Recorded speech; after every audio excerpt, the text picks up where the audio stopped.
we're in chapter 18, and we've been in a part where Jesus is in 16 and 17 starting to hint at the fact he's going to the cross. But in 18, he shifts gears, and for the first few sections of this, he starts talking about his concern for people he calls his little ones. Now, he starts that conversation by bringing a literal little one out in front of the crowd. And we talked about this last week. He brings a child before them, and it says, unless you become like one of these little children, you cannot enter the kingdom of God.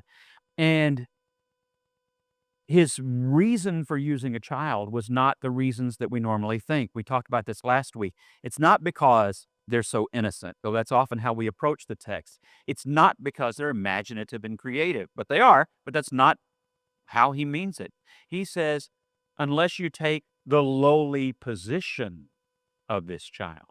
And that lowly position in their time and place is that they had no status. They didn't have legal status. They had no clout. Phrase you hear often right now in politics, they had no cards. They had none. They were completely vulnerable. And he wants us to be like them, completely vulnerable. They were completely dependent upon their Father, and he wants us to be completely dependent on our Father. They claimed no rights. They claimed no place. They claimed no special treatment. And that's how he wants us to be. Another way that he puts it in other places, he wants us to be servants. He wants us to be people who put other people and their needs before ourselves at times. I say at times because he is not asking us to be a doormat. He's not asking us not to take care of ourselves, but he does want us to think of other people as we do ourselves and sometimes even beyond ourselves. A selflessness is what he wants us to get at. So we like to focus on those lighter things because then that makes becoming like a child easier. But he wasn't talking about easy, was he? And he's going to get deeper into this. After he shifts from the child and uses that child's status and lack thereof as an illustration of what we all need to become, he then turns and talks about other little ones, and these he calls his little ones, or these little ones of mine. He's used that phrase several times already in the Gospels, and it always refers to the same people. It refers to his disciples, little d disciples, not like the 12, but like all of his disciples. Those people who were coming because they needed to be healed, because they needed to be set free, sometimes of literal demons. All these people who have come to him broken and needing grace, which by the time you get to that point is all of us who believe in him, right? And that's the truth. He's talking about all of those who have taken on his name and become his disciple and who believe in him. I know that because he says, these little ones who believe in me. Okay? It's in the text.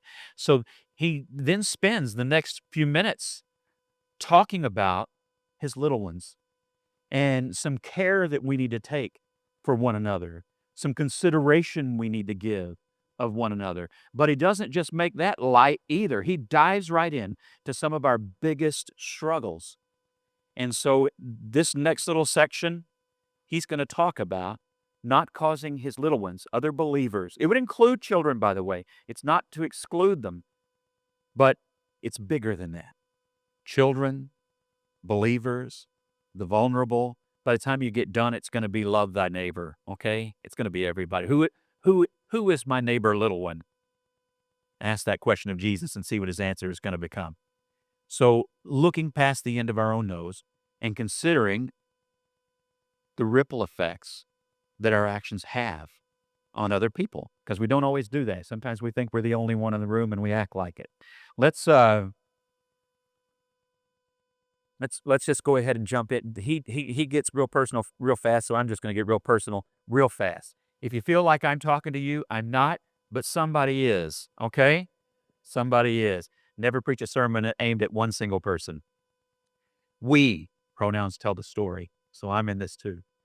We often think that of temptation as a private matter. That's my problem.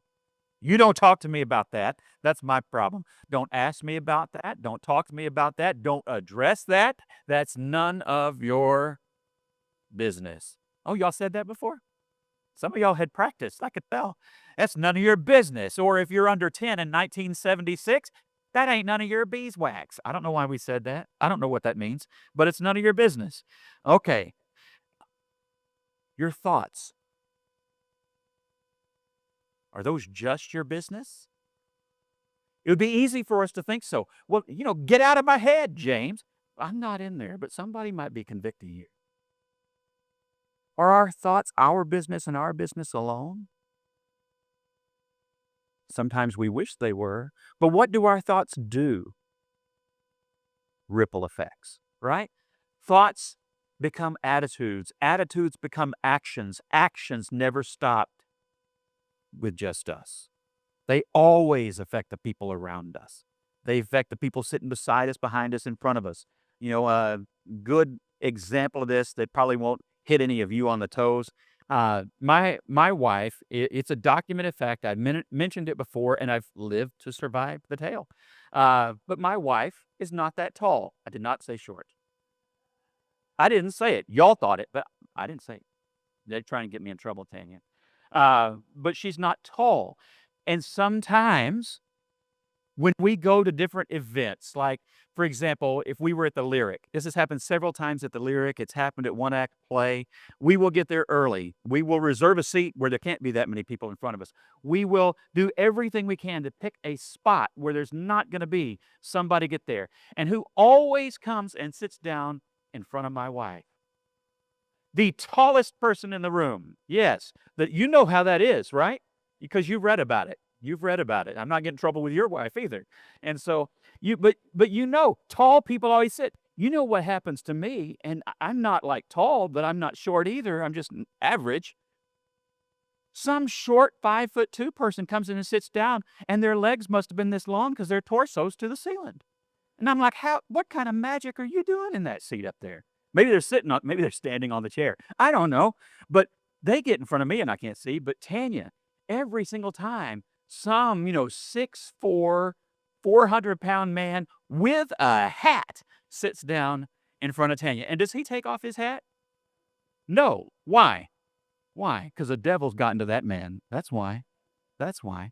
And so y'all don't even know what I'm talking about, but I'm old enough to remember when men had manners about that. But they'll sit down and literally right there in front of you with a big straw hat, which they should have taken off at the door. Am I right? Okay. They should have taken it off at the door. I get that they don't want somebody to sit on it, but they tempt me to sit on it. They're causing me to stumble. That's not what I'm talking about, though. I'm not talking about that. What I'm saying is we act as though, not really picking on those guys, but they are indicative. It's just what we all are. Do we think about that when we sit down? I felt bad because a few minutes ago I came over here and I was thinking about you. I thought, am I over? I don't know if I was in front of you or not in front of the screen, but I thought about it. It did cross my mind, but I couldn't remember who was behind me for sure. And I thought, I bet they're in that seat because y'all sit there fairly often. Anyway, we ought to think about those things. Consideration is an art form that Christians ought to be expert at. And Jesus is going to bring that into the realm even of temptation, that it matters there. So our thoughts don't just belong to us because they affect our attitudes and they affect our behavior and they bear fruit. Our habits, how many things do we do out of habit?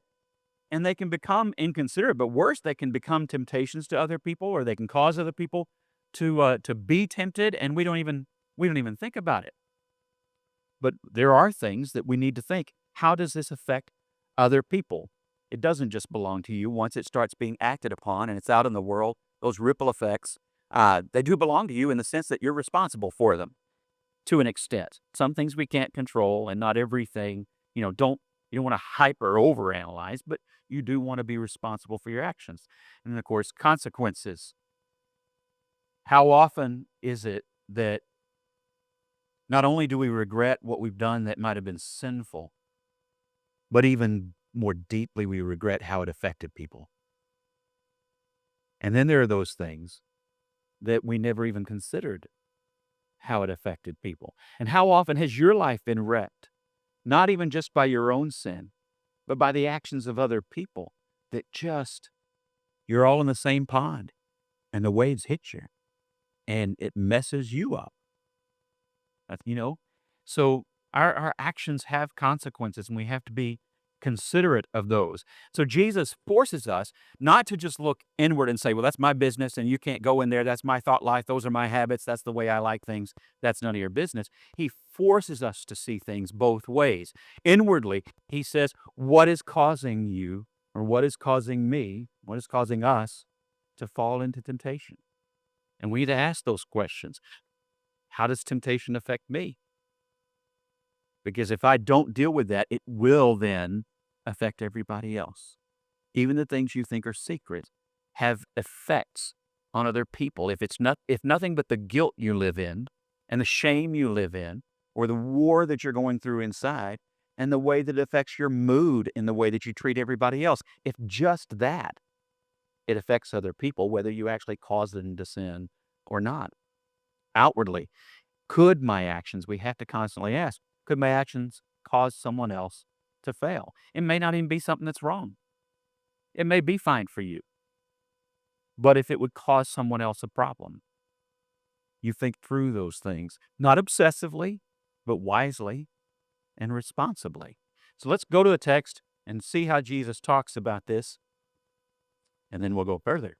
At that time, I'm jumping up. Verse 6, if anyone causes one of these little ones, these are disciples and believers, one of these little ones, those who believe in me, to stumble, it would be better for them to have a large millstone hung around his neck and to be drowned in the depths of the sea.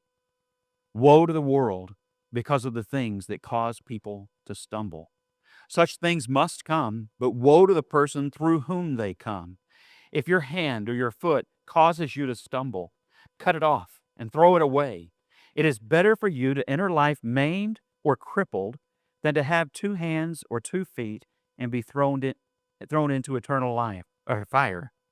And if your eye causes you to stumble, gouge it out and throw it away. It is better for you to enter life with 1 eye than to have 2 eyes and be thrown into the fire of hell. Okay. This is one of those things where Jesus says some things, and good night. That's a little bit harsh, isn't it, Jesus? Let's go back and look at it section by section. There's some things that he wants us to catch, and there's a reason that he uses hyperbole to do it. So first, when we start to consider how do my actions affect other people, we might try to justify things and say, well, my actions don't. If it affects them, that's what? Their problem, right? If this bothers them, that's their problem. If it causes them to be tempted, that's their problem. If it bothers them, that's their problem. And Jesus says, actually, now I have a problem with you because that's a bad attitude and it's a wrong attitude.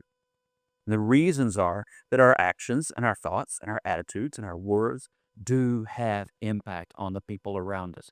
One is our example. I want to look at some ways that we cause these ripples with other people. It's our example. And so our conduct can make sin look acceptable. The way that we talk about certain behaviors, the way that we make light of certain behaviors, may be the way that we act as though, because we're under grace, sin doesn't really matter if we take that attitude. Then we cause people to think, well, if it doesn't really matter, then I guess I can just continue down this road. And it's not what God wants for us. He's trying to, we just had it in our communion song, set us free so that we can be free indeed. And no one gets free by pretending their chains aren't there. You're freed when the chains are broken and done away with. So you start to let Jesus just break them and get rid of them, but you don't make light of them.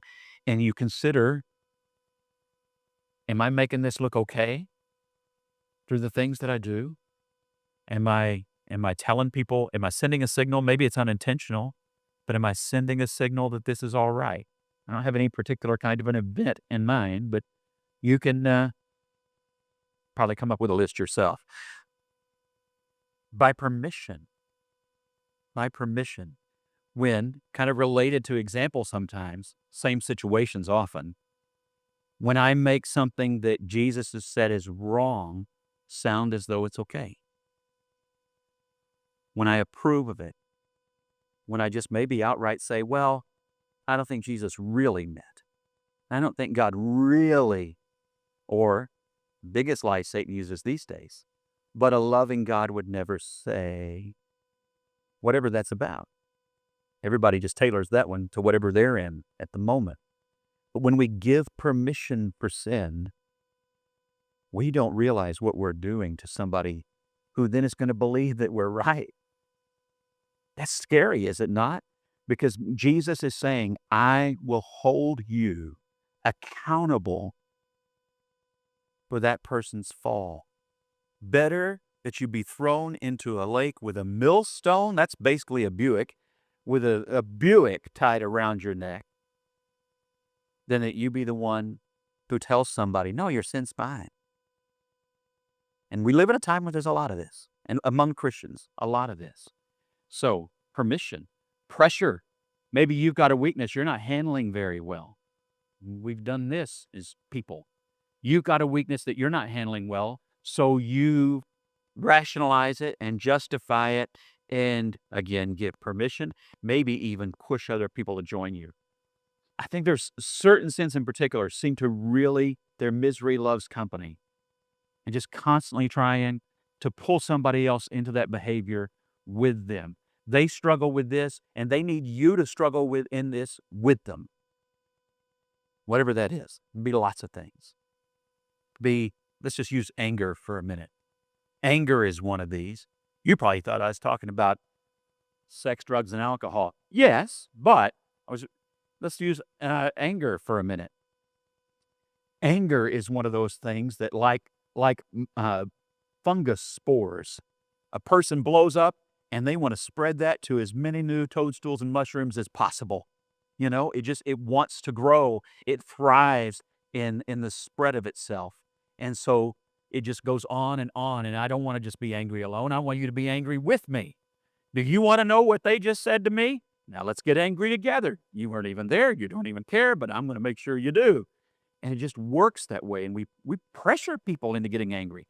And so right now, you were talking about fake news. That's generally started by people who are angry and want other people angry with them.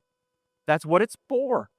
Sometimes we were talking about this the other day, sometimes it's not even from anybody with a vested interest except in keeping everybody angry at everybody else. But if we can spread it, we'll pressure people to believe what we believe, whatever it is. I'm going back to that one for a second. I'm going to give you another example that I meant to do. Several years ago, we were at it was a New Year's Eve party in upstate New York. And there was a big group of people. We were from several different churches, and there was one of the people who had brought some champagne.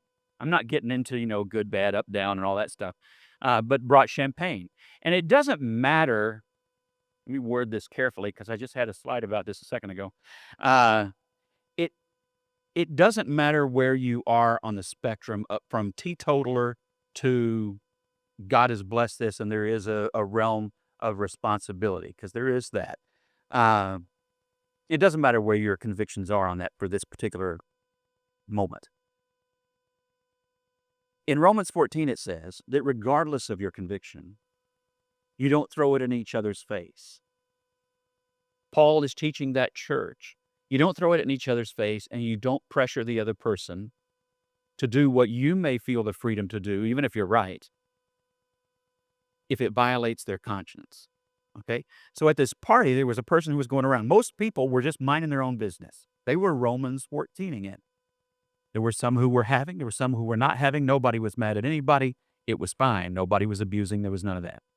Except for this one person who just kept going around trying to shove it in the face of the people with the deepest teetotaling conviction, because in their arrogance, they thought that they had to change that person or those people. And Tanya's watching this, and I think she was about to kick him in the shins. Is that correct? Yes. And maybe a few other choice places? Yes. Okay. I didn't say what those places were, so y'all just don't accuse her. But she was getting pretty frustrated, not with the fact that people were having this. She was getting frustrated with the fact that this person was being a Christian jerk, which should be an oxymoron. pushing something on somebody when it violated their conscience. Doesn't even matter who's right or wrong. What matters is, do you love one another, and do you respect one another, and do you respect another person's conscience? Jesus says that matters. The Apostle Paul says that matters. The Holy Spirit has told us multiple ways that matters. So you don't pressure people into something that you're not supposed to, because that itself is the sin. That's what Romans 14 says. That's the sin. So be careful. Then there's hypocrisy. Maybe you have a double life.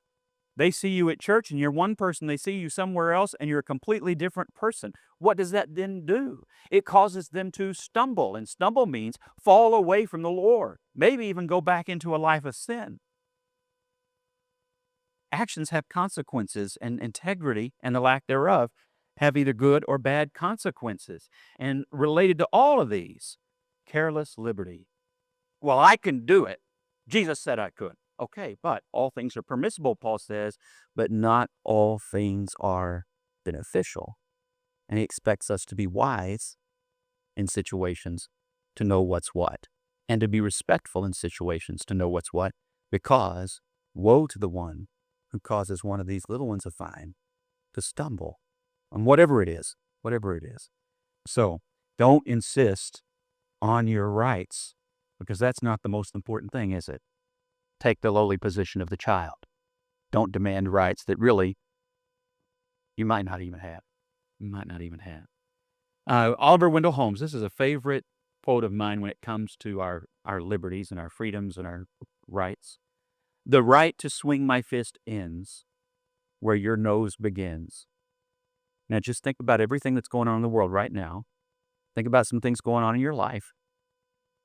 If we would just remember that, how much better would it be? Now, think of all the times where you swung past the end of someone's nose. I'm not going to draw a conclusion, but you got it. Let's go. Jesus is trying to get us to see other people always matter. So Romans 14:13, Paul says, make up your mind not to put any stumbling block or obstacle in the way of a brother or a sister. Just not going to do it. If I have to give up some things, then I'll give up some things. If I have to say no when I'd rather say yes, I'll say no when I'd rather say yes. But I love my brothers and sisters that much, and I'm going to be considerate. 1 Corinthians verses 8 and 9, Paul again talking to Corinth, a church that had a lot of problems with this stuff, said, be careful, however, that the exercise of your rights does not become a stumbling block to the weak. He's talking about meat which had been sacrificed to idols. And there were questions among the Christians of, is it okay for me to eat this steak because it was actually cooked on an altar to an idol god? And you can see where people would have serious issues with going to that market and buying that steak. There were other people, Christians, Paul says, who believed, listen, I don't believe the idol is real. I don't believe the altar is anything more than a fancy barbecue. And I think it's okay for me to eat that steak. And it was a really good deal. And it's not going to make me go back to some idol god. And Paul says, who's right? He says, well, actually, yeah, the God is nothing and it doesn't matter and da-da-da-da. They were actually right. He then tells the people who are right, but do not eat it if it's going to hurt somebody. Do no harm to your brother or your sister. You can pay a little more for your meat somewhere else. You can go with chicken tonight and you'll be all right. I know some of you don't think so, but you will be all right. If you eat the chicken, it'll be fine. But you just don't have to hurt people just because of your stomach. At that point, your stomach's become your God if you love that more than you love your neighbor. And so he says, be careful. Think it through and just don't cause that issue for your friends. 1 Corinthians 8:12, when you sin against them in this way, this is in the same conversation, when you sin against them in this way and wound their weak conscience, what does he say? You sin against Christ. Because what has he said? However you treat one of these little ones of mine, that's how you've treated me. He said that just in the text we looked at last week, a few verses up here in Matthew 18. If you welcome them, you've welcomed me. Same thing. If you tempt and hurt them, you've tempted and hurt me. Well, don't do that. That's all he's saying. Stop that. All right. Temptation, the reason he's talking about it is because it's real. None of us gets around it. It's going to happen. It's inevitable. I hate that word, but it is. It is inevitable. we will be tempted. It is inevitable. You will be tempted again. May not be the same thing. It may not be the same issue. But even when you overcome one thing, it's not like Satan is like, oh, well, then I guess I'll just go home. No, he just goes back to the drawing board. And we live in a world where people are constantly going to hit us. And we're going to find ourselves, oh man, I thought I was over this, or oh man, I didn't see that one coming. And here we are again. That's life. We step up at the plate and we swing with the strength of Christ and we knock that thing back out. Okay? That's just what we do. But how has it come? I hate the first one. Do y'all hate the first one as much as I do? Through our own desires. That's what James says.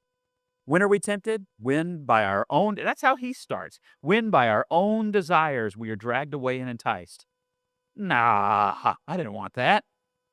Well, here's the more frustrating thing. You may not have wanted that, but you wanted something, and the something was a gateway, and Satan knows how to warp things and twist things. And next thing you know, he's that. Anyway, our own desires, the influence of others, the values of the world around us, it is so tempting for some people. Some of us have no problem. Some of you are just rebellious anyway. You got no problem rejecting the values of the world. But some people are very susceptible to peer pressure as adults more than in junior high. I think adults struggle with it more. And so whatever society starts to accept, we feel like we have to. We can't go against the whole world. Actually, you will have to on some things. You will have to. And you know, the truth is, even if you give in, they will find another reason that you'll have to take a stand. And they will still chew you up and spit you out if you're not careful. The values of the world and Satan just never, ever stops. It's going to be real. And unfortunately, it's going to be fairly, up and down constant. That's not meant to make us feel hopeless, because Jesus' entire message is there is hope. There is a way to combat this, and there is a way to deal with it. So James 1:14, I mentioned this. Each person is tempted when they are dragged away by their own evil desire and enticed. I hate it, but it's good to know. Because you know what? Who's bigger? Me and my desires, or the grace of God and the cross of Christ and the Spirit that works within us? Who's bigger? So can we overcome our own problems? Yes, we can. Yes, we can. Tempted to say that in Spanish, but then y'all will get political. 1 Peter, if you know what I'm talking about, that was funny. 1 Peter 5:8-9. Be alert and a sober mind. Your enemy, the devil, prowls around like a roaring lion, looking for someone to devour. Resist him, standing firm in the faith, because you know that the family of believers throughout the world is undergoing the same kind of sufferings. You're not alone in this. And because we're not alone, even though that sounds maybe bad to you, well, oh, great, so we all suffer? Yeah, which means what? We've all been there. We can empathize with one another. We can share wisdom with one another. We can pray for one another. We understand the struggle we have together, and we overcome better together, okay? So resist him. Stand up. When you stand up and when you resist, not only are you not alone because the Father is with you and Jesus is with you and the Spirit is with you, but your church is with you. And the church, global around the world, is with you fighting the same spiritual battle. And we should not ever forget that, because Satan gets us to sin the most when he gets us to think we are all by ourselves. Why do you think he went to Eve when she was by herself by that tree? One at a time. He got Adam and Eve one at a time. Maybe if they'd been there together as a couple, they'd have been stronger. You see? We know that's true because it happens all the time. 1 Corinthians 10:13, Paul says to them, no temptation has overtaken you except what is common to mankind. And God is faithful. If I was going to bold something in there, that would be it. God is faithful. He will not let you be tempted beyond what you can bear. But when you are tempted, he will also provide a way out so that you can endure it. Ask Joseph. Sometimes the way out is you run. And we might think, well, I can't do that. That would be rude. No. Rude is trying to cause you and pressure you into stumbling. Love is God showing you the door. Run. So Joseph runs out. He runs out there in his BVDs, Fruit of the Looms, whatever they wore in Egypt at the time, and he runs out. Lady is screaming, and she frames him. Say, well, I don't think that's the best escape. But the best escape is not the one that saves you trouble. The best escape is the one that saves your soul. And that's the escape that Joseph took, regardless of the cost. And in the end, God rewarded him incredibly. And God saved through him hundreds of thousands of lives. And he was only in the place to do that because he stayed faithful. Okay? So stay faithful. Ask yourself these questions. Where am I most vulnerable? When am I most vulnerable? Be honest about this one. What lie do I tend to believe when I'm tempted? Well, this is just who I am. I guess I just can't help it. Wrong. You are who he says you are. We just sang it. Not who Satan says you are. Not who doubt says you are. Not who your wounded ego says you are. What lie do you tend to believe when you're tempted? And have I started calling something normal that Jesus says is dangerous, deadly? Be honest when you ask yourself those questions. So go back to these verses. If your hand or your foot causes you to stumble, cut it off and throw it away. If it is better for you to enter life maimed or crippled than to have 2 hands or 2 feet and be thrown into eternal fire. And if your eye causes you to stumble, gouge it out and throw it away. It is better for you to enter life with 1 eye than to have 2 eyes and be thrown into the fire of hell. It's hyperbole, but it's also metaphor, okay? So obviously, Jesus isn't telling us, I need you to take a knife and just pluck your eyeball out. Well, first off, that would imply that blind people don't sin. Ask them if they struggle. Just like the rest of us. Just like the rest of us. That's not going to work. Say, well, Jesus was giving bad advice. Wrong answer. Jesus is using a metaphor. And I want you to, if you're a note taker, you want to put this one down. Jesus is getting to the source of what we're struggling with, the hand. Why does he say, if your hand offends you, cut it off, throw it away? There again, it's really not going to stop you doing that. You know, there are parts of the world where they cut off fingers of thieves. It might stop them because they don't want to go through that again, but the lack of a finger doesn't mean that you're not still wanting to swipe something. Your hand is what you do. It's what you do. So he's saying, cut off the things that you do that lead you to sin. Cut off the things that you do that make you still feel trapped in your struggles. Stop those things and stop doing them. Don't do them anymore. What are the things that you do that keep putting you back in this situation? Maybe a place you go, maybe something you do, maybe people you hang around. You cut that off. Second, related, your foot. What's your foot? That's what takes you there. Cutting off your foot isn't going to keep you from sinning. There are plenty of people who show up on scooters who sin. But it's where you go. Where are you going you should not be going? Where are you spending time you shouldn't be spending time in? Who are you walking by you shouldn't be walking by? Deal with it. Deal with it. What do I watch? Not just on TV or streaming, but what do you watch? When you're out and around, what are you watching? Who are you watching? What are you staring at? David's up on a rooftop. He sees a woman bathing. Richard Rogers said, you can't stop that bird from flying over, but you don't have to let him make a nest in your hair. Some of us don't have that problem, but we might have that problem. You don't stare. You don't leer. You don't let that take root. So watch what you watch. Watch what you desire. So cut that off if you have to. How can I cut off a desire? You have to replace it with good, healthy, godly ones.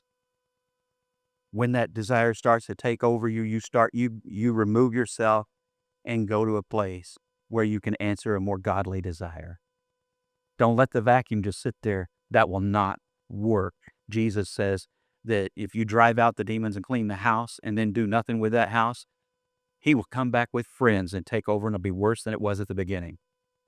New behaviors, new attitudes, new things to see, but you deal with it. So I'm going to put all these up there at once. Romans 13:14, again, he said, make no provision for the flesh. Let's put that in our words. Don't make excuses. Well, I can't help it. My brain just wants that. Well, change your brain. Okay, that's hard. I get that. But start working on it. Change your attitude. Change those appetites and start working on that. But don't make excuses and say, well, that's just who I am. I can't help that. Yeah, you actually can. You can change appetites. You can change anything. 2 Timothy 2:22, Paul says to this young man, I want you to flee youthful desires and sinful desires. Sometimes do the Joseph, okay? Just drop everything and run. You got to get out of there and just keep doing that and be diligent until you find that you're not even in that situation anymore. Colossians 3:5, he tells the church there to put sinful practices to death. Pluck that eyeball out, cut off that hand and that foot. Be so serious about it that you intentionally say, no, we're just not going there anymore. That isn't me. It won't be me. And this is over. Done. And hold your ground. Hold your ground because you can. Resist the devil and he will flee from you. It's a promise of God. Hebrews 12, talking about the great race that is our life. He says that we ought to throw off sin that so easily entangles, every weight and the sin that so easily entangles.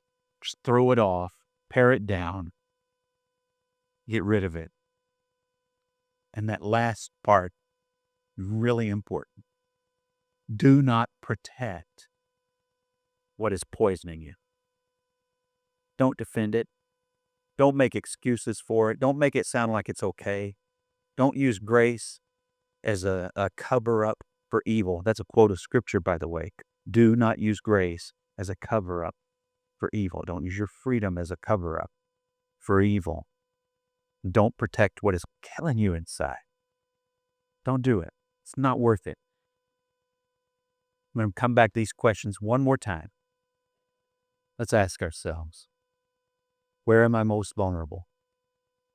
When am I most vulnerable? What lie do I tend to believe when I intend to? Have I started calling something normal that Jesus calls dangerous? I want to finish with just a couple of verses here from what we've read. If anyone causes one of these little ones, those who believe in me, to stumble, it would be better for them to have a large millstone hung around their neck and to be drowned in the depths of the sea. Woe to the world because of the things that cause people to stumble. Such things must come, but woe to the person through whom they come. Now I want you to think about it just a little bit differently as you ask these questions. We need to be careful about how our things affect other people around us. But you know what we also need to do? When he said these little ones, those who believe in me, that's us. We need to remember, in his fierceness to protect his people, we're his people. It's us he's saying he loves. It's us he's saying he wants to protect. It's us he's saying that he wants people to be careful about.